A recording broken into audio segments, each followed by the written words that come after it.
Assalamualaikum warahmatullahi wabarakatuh. Kembali lagi di channel Berita Mistis. Untuk kisah kali ini masih melanjutkan dari kisah yang sebelumnya. Sebuah kisah yang diambil dari KBM, dari tulisannya Princess Sion.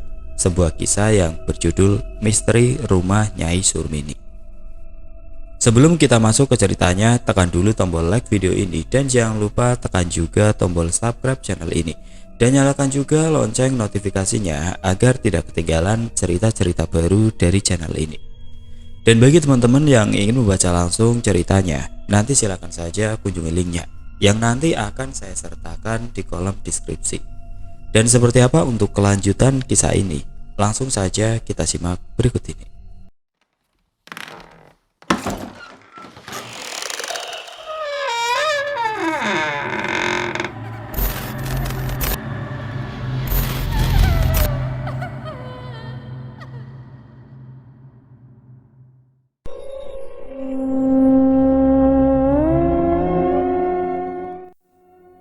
Di saat Gendis setengah mati menepis terasa tidak nyaman itu, kakak laki-lakinya malah mendapatkan kabar duka pagi ini sebelum keberangkatannya ke Malang.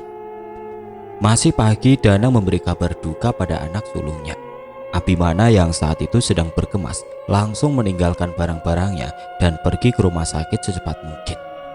Sepanjang jalan berharap ibunya tidak apa-apa, tapi sayangnya Abimana terlambat. Ibunya telah menghembuskan nafas terakhir tepat setelah Danang selesai melantunkan azan di telinganya. Tangisan Danang membuat Abimana terpaku di ambang pintu.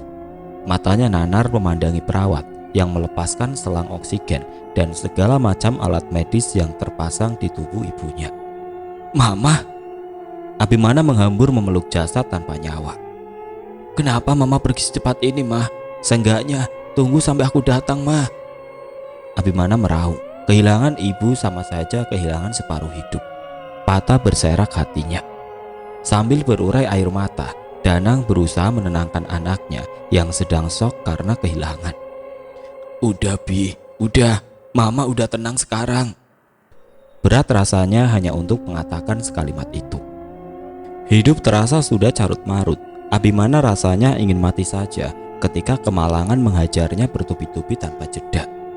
Ia marah pada takdir, membenci dunia, dan menyalahkan keadaan. Tidak cukupkah kehilangan Gendis? Kenapa harus ibu yang turut pergi? Hari pemakaman adalah awal dari hari-hari buruknya sampai akhir hayat. Abimana masih berdiri menatapi gundukan tanah basah dengan mata sembab. Kesedihannya menguap dan hinggap di ranggas Kamboja. "Aku tahu Mama begini karena terlalu bersedih kehilangan Gendis. Aku janji sama Mama, aku akan bawa Gendis pulang dalam keadaan apapun, walau hanya tinggal kerangkanya sekalipun." Abimana telah mengazamkan itu pada dirinya demi sang ibu. Ia tidak akan pernah menyerah untuk menemukan adiknya. "Bi, pulang," ajak Danang lirik. Tanpa menyahut, Abimana mengikuti langkah ayahnya meninggalkan jejak-jejak duka di sana. Entah bagaimana nanti seandainya Gendis tahu bila ibunya telah tiada. Sudah dipastikan hancur sehancur-hancurnya. Di rumah berlantai 2 itu kini hanya ditinggali oleh Abimana dan ayahnya. "Ya, ayah ikut aku aja ke Malang. Kontrakan dibayarin sama perusahaan kok," pinta Abimana. Danang menolak.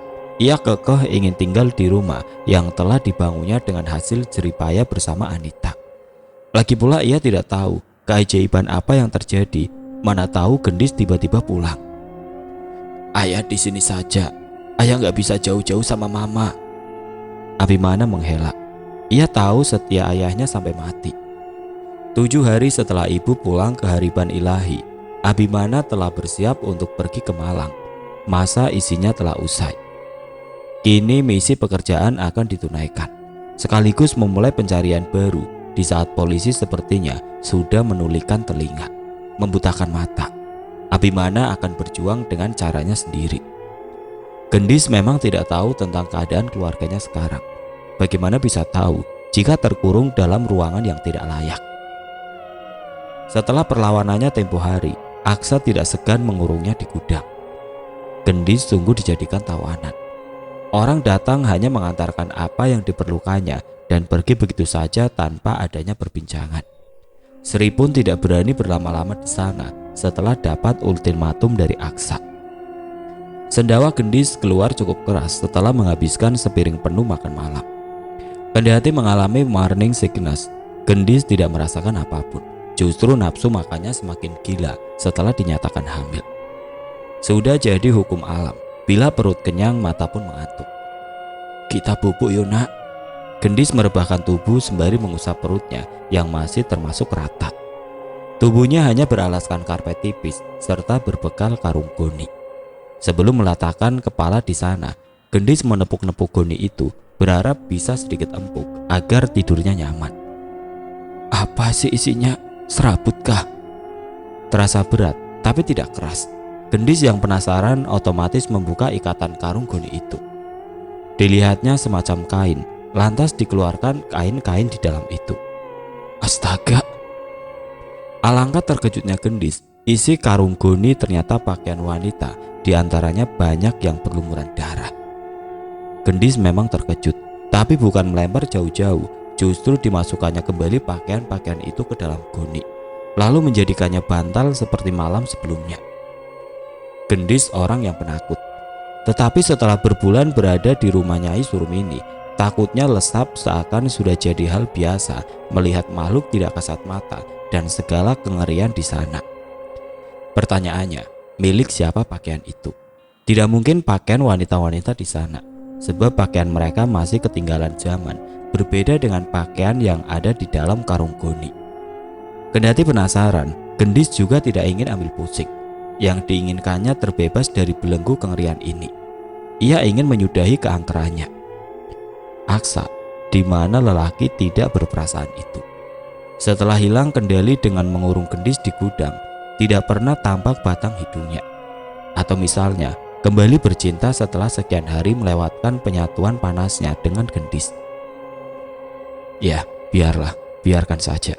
Gendis masa bodoh pada lelaki yang memang tidak bisa dimengerti jalan pikirannya. Hari pertama setelah pindah ke Malang, ada sedikit rasa berat manakala harus meninggalkan ayah seorang diri di sana. Mau bagaimana lagi? Hidup terus berjalan dan Abimana hanya ingin membahagiakan ayahnya di waktu yang tersisa. Abimana masih termangu duduk di ambang pintu kos. Seseorang lewat dan menegurnya.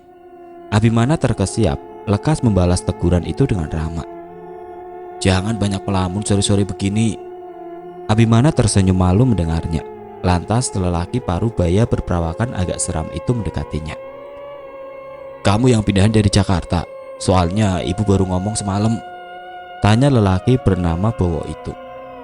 Iya pak, maaf, belum sempat mampir ke rumah buat izin. Wajah Abimana mendadak tidak nyaman. Setelah datang pagi tadi, dirinya memang belum sempat beramah-tamah karena sibuk mengemasi barang-barang. Hanya istri pemilik kos yang baru ditemuinya. Tidak apa-apa, bapak juga baru pulang kerja, sahut Pak Bowo. Memang benar, sebab Pak Bowo berdiri di sana masih lengkap dengan pakaian dinasnya polisi. Abimana tersenyum canggung. Keramahan Pak Bowo membuat mereka jadi berkelakar sore ini di depan kos yang Abimana tempati. Sudah lama kamu kerja di sana? Tanya Pak Bowo. Baru sebulan dan langsung di rolling pak. Padahal banyak tanggung jawab aku di Jakarta. Tapi yang namanya kerja sama orang, mau bagaimana lagi? Sore ini Abimana sedikit mengeluh tentang kepindahannya. Sejujurnya memang berat dan jika bisa menolak maka akan ditolaknya. Kenapa tidak diajak saja anak sama istri kamu kalau berat meninggalkannya? Mendengarnya Abimana jadi tersenyum kecut. Saya belum menikah pak. Di Jakarta ada ayah yang tinggal sendiri. Mama meninggal seminggu yang lalu dan adik perempuan aku. Aksa tercekat saat mengingat tentang Gendis.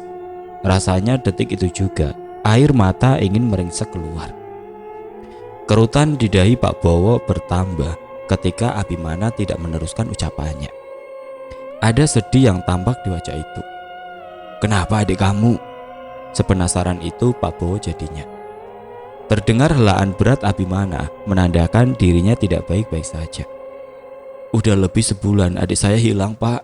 Bukan hilang kabur, tapi dia dibawa paksa sama orang, ungkap Abimana. Loh, kenapa tidak lapor? Tanya Pak Bowo heran. Sudah, tapi sampai saat ini polisi kurang tanggap, sautnya getir. Keduanya saling diam. Sebagaimana anggota kepolisian, Pak Bowo merasa tidak nyaman pada Abimana sebab kinerja yang tidak memuaskan. Sebenarnya aku sudah tahu siapa yang bawa adik aku, Pak. Cuma butuh waktu untuk memastikan, tidak ingin gegabah, sambungnya. Abimana pun menambah ceritanya tentang dugaan tersangka yang menculik adiknya, termasuk lambang yang sudah diketahuinya. Pak Bowo terdiam cukup lama mendengarkan penjelasan Abimana yang membuat otaknya memutar balik memori pada kejadian beberapa tahun silam. Dan tebakannya tidak salah ketika Abimana memamerkan lambang yang pernah dibuatnya. Jadi mereka masih ada, cetus Pak Bowo tiba-tiba. Apa maksud Bapak? Tanya Abimana. Sudah berbelas tahun Pak Bowo menjadi anggota kepolisian dan beberapa jabatan sudah dikecapnya sampai hari ini menjadi buser.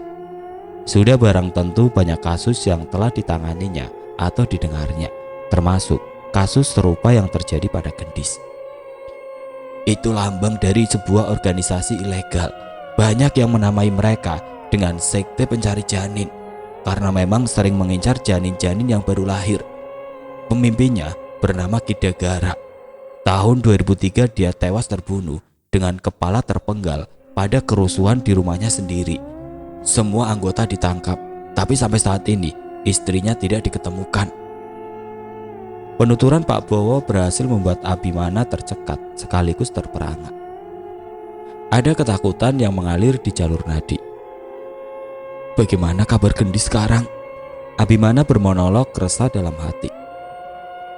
Kalau benar kayak gitu, kamu bisa bikin laporan baru. Usulan Pak Bowo bagai angin segar. Ada secerca harapan untuk menemukan Gendis meskipun seandainya sudah dalam keadaan tidak bernyawa. Kamu datang saja besok ke kantor. Bapak menunggu di sana. Tandas Pak Bowo mengakhiri kelakar mereka petang ini. Ada kelegaan yang luar biasa. Abimana pun tidak luput mengucap terima kasih yang sangat besar atas kepedulian lelaki itu. Aku bakal jemput kamu sesegera mungkin, Dis.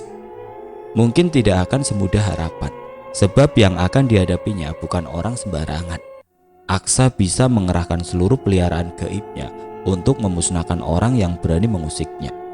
Ilmu hitam di atas rata-rata yang didapatnya dari sang ayah angkat. Aura itulah yang membuat orang merasa segan dengannya.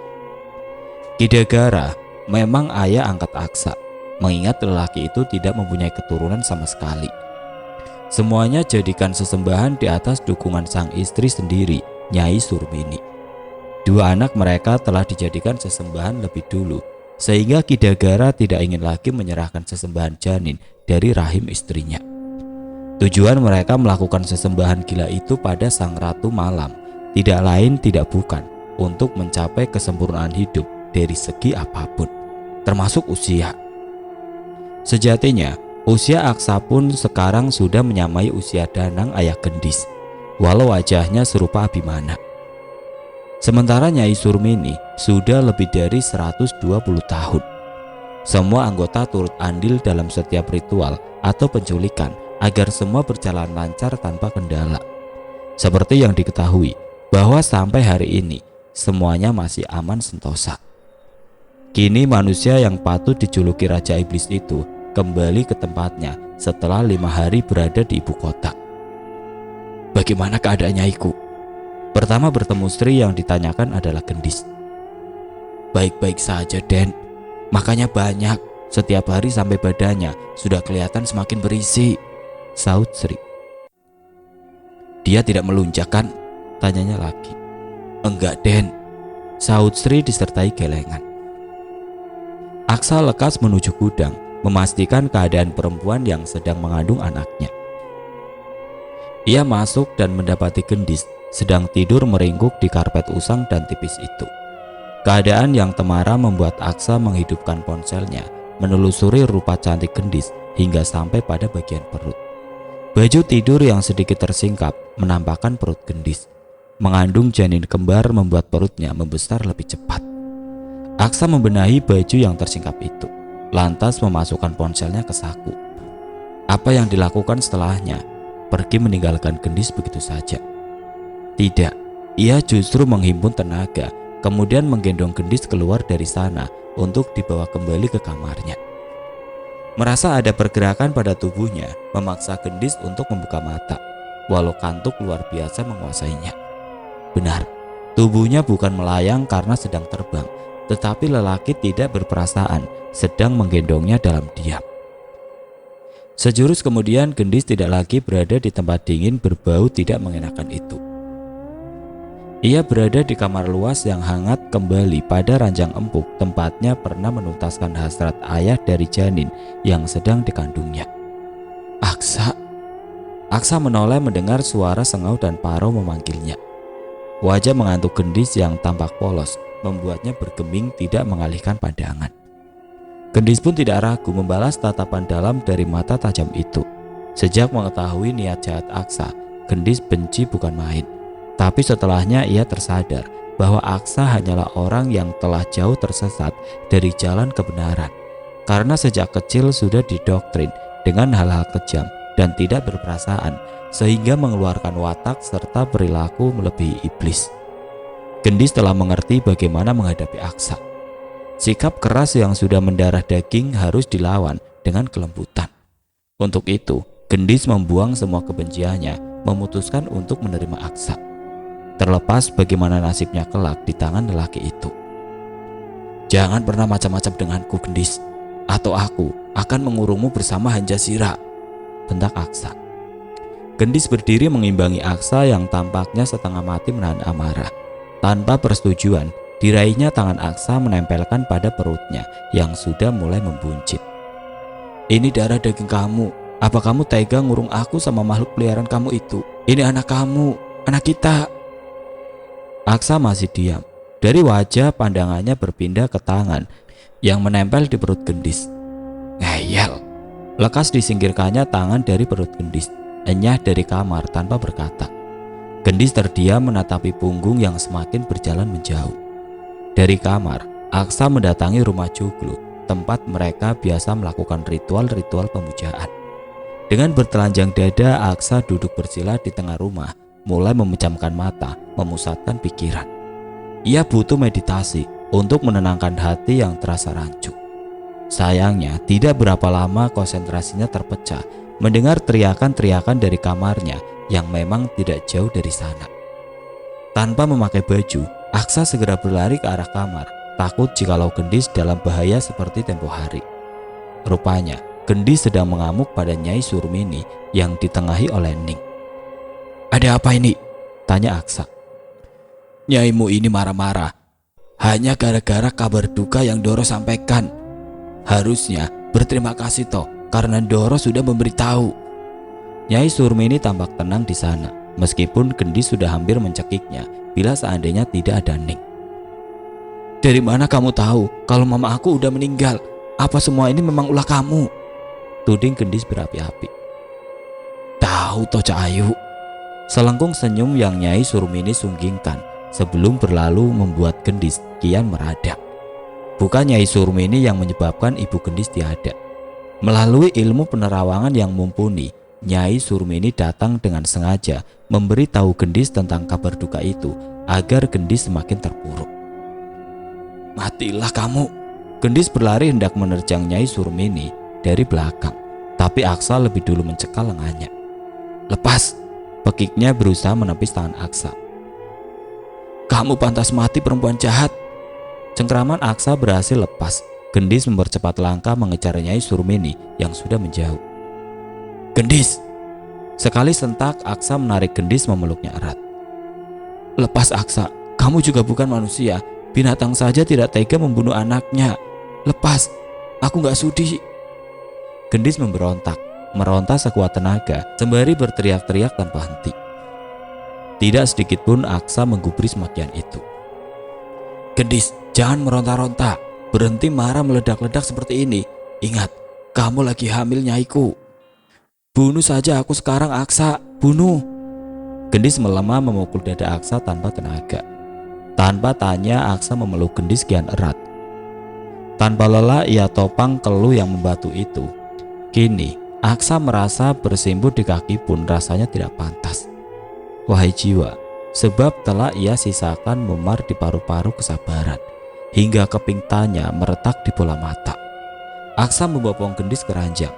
Ia hanya ingin wanita itu tenang tanpa memberontak lagi, sebab takut akan gangguan pada kandungan itu. Setelah membaringkan gendis di ranjang, Aksa ikut berbaring di sana memeluk. "Kamu tidur, Nyaiku. Ada anak kita di sini." Entah nyata atau tidak, tapi gendis jelas merasakan tangan Aksa mengusap lembut perutnya. Lantas, kalimat lembut itu pun turut membuat gendis tidak percaya. Aksa menarik selimut menutupi tubuhnya dan gendis. Kecupan sekilas di pipi sebagai ucapan selamat malam darinya. "Tidurlah di dalam, Nyaiku," bisiknya. Untuk pertama kalinya gendis merasakan bahagia bila Aksa tidur di sampingnya. Mungkinkah Aksa melakukannya untuk membujuk gendis yang sedang mengamuk, takut terjadi sesuatu dengan kedua janinnya? Sebab Aksa bukan tipikal orang yang mempunyai rasa iba, sekalipun dengan darah dagingnya sendiri. Lagi pula ia tidak pernah tidur bersama gendis setelah menuntaskan hasrat gilanya. Entahlah, gendis pun tidak tahu. Aksa memang sulit dimengerti, bahkan tidak seorang pun yang bisa mengerti lelaki itu. Aksa benar-benar tidak beranjak hingga pagi datang. Ia tidur pulas memeluk gendis begitu posesif sampai seluruh tubuh wanita yang dipeluknya jadi penat dan sakit semua. Dengkuran halus masih terdengar walau matahari sudah menyembul. Rasa penat mengharuskan gendis membangunkan Aksa. "Aksa, bangun!" Sekali menggugah, Aksa belum tersadar. Gendis mencoba sekali lagi, tapi sama saja belum terbangun. Tidur atau mati, membuat gendis bermonolog. Dicobanya lagi dan kali ini sedikit keras disertai tepukan di pipi, barulah Aksa perlahan terbangun. "Kenapa kamu mau kabur lagi, Nyaiku?" Masih pagi Aksa sudah mengundang perdebatan. Mengesalkan sekali mendengar ujaran itu. "Bukan kabur, bayi kamu kejepit semalam." Hilang kantuk Aksa, matanya kontan melebar dan ia langsung berjingkat bangun. "Apa maksud kamu?" Raut cemas yang kentara di sana membuat gendis ingin tersenyum. Hilang rasa marah gendis semalam gara-gara tingkah Aksa pagi ini. "Iyalah kejepit, wong semalam dipeluk sama ayahnya," sahut gendis menahan senyum. "Kamu toh bikin orang panik," serganya tidak suka. Seandainya kepanikan Aksa memang murni karena kasih sayang, mungkin gendis akan mati dengan tenang di tangan lelaki itu. Tapi kenyataan tidaklah seperti yang gendis harapkan. Aksa takut janinnya gugur sehingga gagal memberikan sesembahan yang sempurna. "Emang iya, semua badan aku sakit semua karena kamu peluk semalaman. Untung aja dua anak kamu ini nurunin sifat kamu yang keras. Gimana seandainya keguguran? Kan kamu yang rugi." Kali ini tiada wajah marah atau gusar yang kentara di wajah tampan paripurna itu. Aksa justru tersenyum mengolok. "Kalau kamu keguguran, aku tinggal buat kamu hamil lagi, kembar 3 atau 4 sekalian, Nyaiku." Tidakkah gendis tercengang dengan sautan itu? Suara pun sampai tercekat karenanya. "Hari ini aku ke Jakarta lagi selama 3 hari. Ingat, jangan macam-macam. Atau apa?" Secepat kilas gendis menyela. "Atau kamu tidak tidur denganku lagi, tapi dengan Hanjasira." Gendis bergidik tidak acuh. Sikap Aksa pagi ini membuat keadaan sedikit santai, seolah ketegangan yang sering terjadi di saat pertemuan hilang entah kemana. Cukup sampai di situ, Aksa memutuskan untuk meninggalkan kamar. Sebelum pergi, masih sempat mengucapkan sepatah dua patah seraya mengelus-ngelus perut gendis. Rasanya gendis mengawang-awang gara-gara perlakuan Aksa pagi ini. Tapi tidak, gendis harus cepat menyadarkan diri agar tidak terlena dengan sikap baik Aksa. "Ingat, Nis, dia itu iblis berwujud manusia. Dia paling berdusta." Tekan gendis pada dirinya sendiri.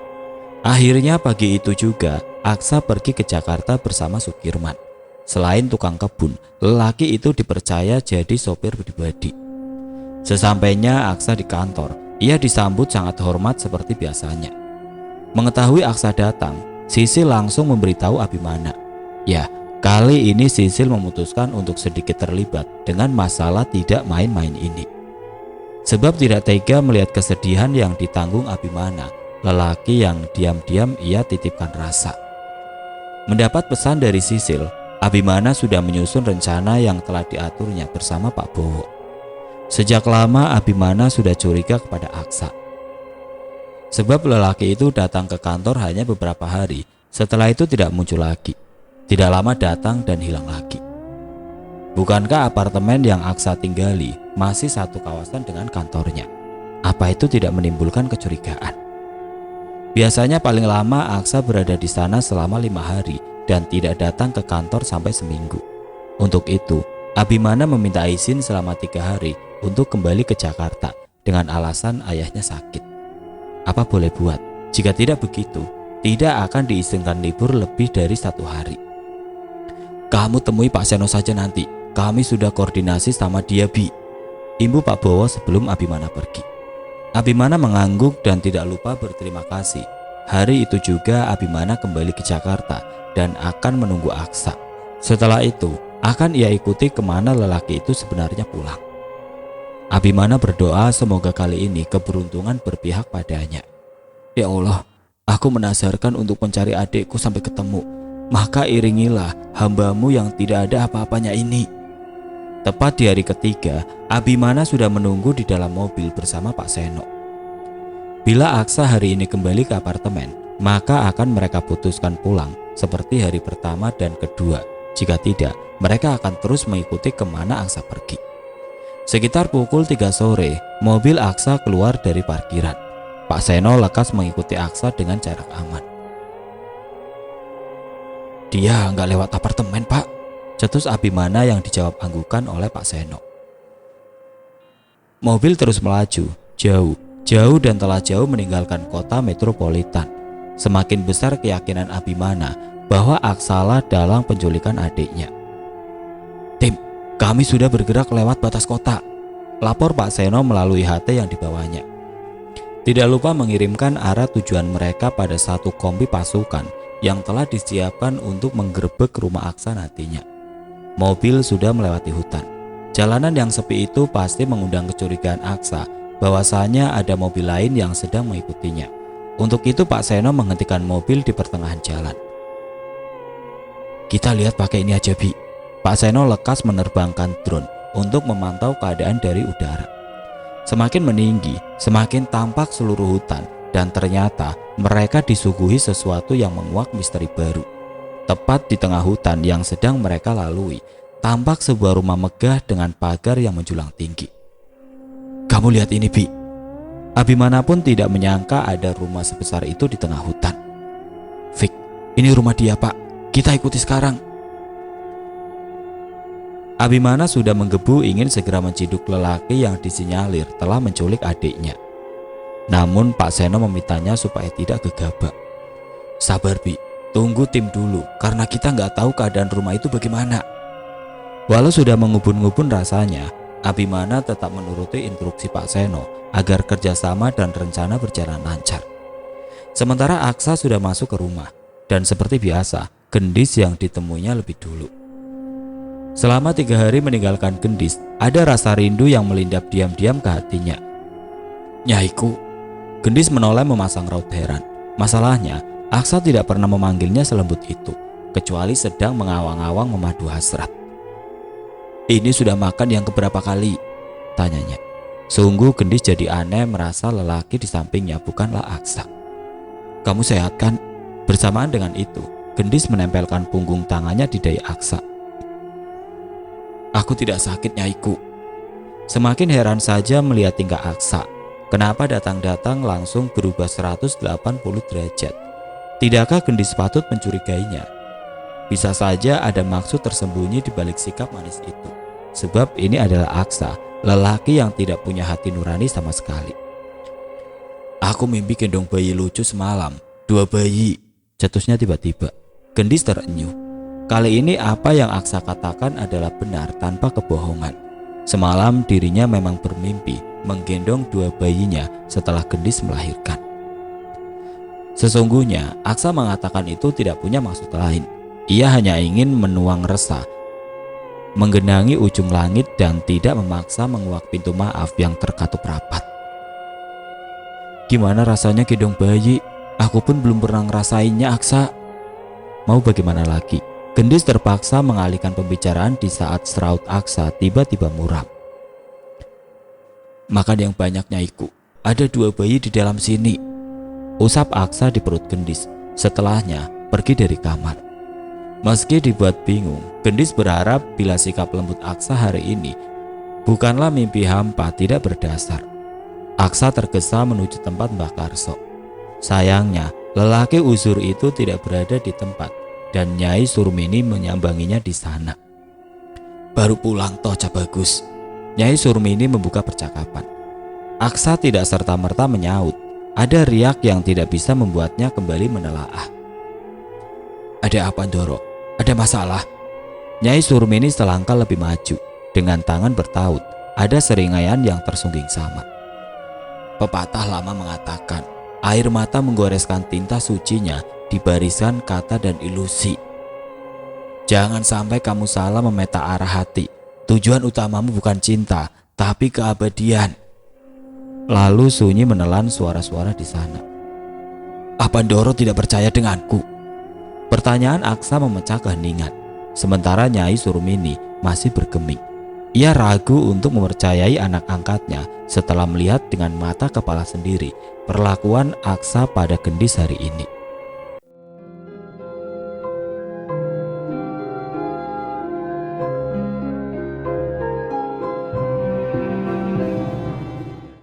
Oke teman-teman, sampai di sini dulu ceritanya. Nantikan kelanjutan kisah ini di video berikutnya. Agar tidak ketinggalan, klik tombol subscribe channel ini dan nyalakan lonceng notifikasinya. Wassalamualaikum warahmatullahi wabarakatuh.